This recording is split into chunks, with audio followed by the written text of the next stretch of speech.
ಗಿಲ್ಲಿಗೆ ಈಗ ಸದ್ಯಕ್ಕೆ ಜೈಕಾರ ಹಾಕಿ ಅವರ ರ್ಯಾಲಿಗಳು ಹೋಗಿ ಅವ್ರನ್ನ ಮುತ್ತಿಕ್ಕಿ ಅವ್ರನ್ನ ಸಂಭ್ರಮಾಚರಣೆ ಮಾಡ್ತಿರೋರೆಲ್ಲ ದಡ್ರು, ಅನ್ಎಜುಕೇಟೆಡ್ಸ್.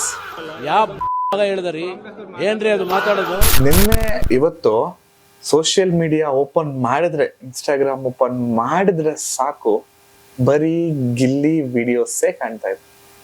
ಒಂದ್ ಟೈಮಲ್ಲಿ ಏನ್ ಗುರು ಬರೀ ಗಿಲ್ಲಿ ವಿಡಿಯೋಸ್ ಬಿಟ್ರೆ ಬೇರೆ ಬರ್ತಾ ಇಲ್ಲ ಅಂತ ನನ್ಗೂ ಅನ್ಸಿದ್ದುಂಟು.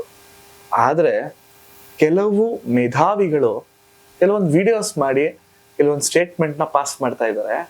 ಅದು ನೋಡಿ ನಂಗೆ ನಿಜವಾಗ್ಲೂ ಬೇಜಾರಾಗ್ಲಿಲ್ಲ, ನಗು ಬಂತು.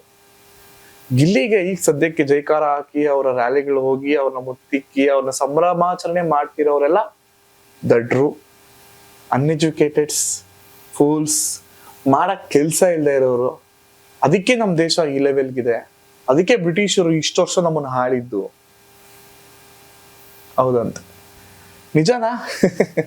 ಈ ತರ ಸ್ಟೇಟ್ಮೆಂಟ್ ಕೇಳಿದಾಗ ನಗಬೇಕು ಅಳಬೇಕು ಅದು ಗೊತ್ತಾಗ್ಲಿಲ್ಲ. ಯಾಕಂದ್ರೆ ನಿಮ್ ಕೆಲ್ಸ ನೀವು ನೋಡ್ಕೊಳ್ಳಿ, ನಮ್ ಜನ ಅಷ್ಟು ದಡ್ರಲ್ಲ. ಮಾಡೋ ಕೆಲ್ಸ ಎಲ್ಲ ಬಿಟ್ಟು ಬಂದು ಗಿಲ್ಲಿ ಸಾರ್ ಗಿಲ್ಲಿ ಗಿಲ್ಲಿ ಅಂತ ಅವ್ರೇನು ದಿನ ಪೂರ್ತಿ ಗಿಲ್ಲಿ ಜೊತೆಗೆ ಇಲ್ಲ. ನೋಡಿದ್ರು, ಬಂದಾಗ ಖುಷಿ ಪಟ್ರು, ಹಾರ ಹಾಕಿದ್ರು, ಜೈಕಾರ ಹಾಕಿದ್ರು, ಮುತ್ತಿಟ್ರು, ಎಷ್ಟೋ ಜನ ಸೆಲ್ಫಿ ತಗೊಂಡ್ರು, ಮನೆಗೆ ಹೋದ್ರು. ಅಲ್ಲೋಗಿ ಗಿಲ್ಲಿ ನೋಡ್ದೆ ಅಂತ ಖುಷಿ ಪಟ್ರು. ಆಮೇಲೆ ಅವ್ರವ್ರ ಕೆಲ್ಸ ಅವರು ನೋಡ್ಕೋತಾರೆ. ಬಟ್ ನಿಮ್ ಕೆಲ್ಸ ನೀವು ನೋಡ್ಕೊಳ್ಳಿ. ಗಿಲ್ಲಿಯ ಈ ಸಂಭ್ರಮಾಚರಣೆ ನೋಡ್ಬಿಟ್ಟು ಹೊರ್ಕೊಂಬಿಡಿ. ಇಷ್ಟೇ ಈ ವಿಡಿಯೋದ ತಾತ್ಪರ್ಯ. ಸೊ ಕೊನೆಯಲ್ಲಿ ಹೇಳೋದಾದ್ರೆ, ಗಿಲ್ಲಿ ಅವರ ಈ ಸಂಭ್ರಮಾಚರಣೆ ನಿಮ್ಗಿಷ್ಟ ಆಗ್ಲಿಲ್ಲ ಅಂದ್ರೆ ವಿಡಿಯೋಸ್ನ ಇಲ್ಲ ಇನ್ಸ್ಟಾಗ್ರಾಮ್ನ ಇನ್ನೂ ಒಂದು ವಾರ ನೋಡಕ್ ಹೋಗ್ಬಿಡಿ.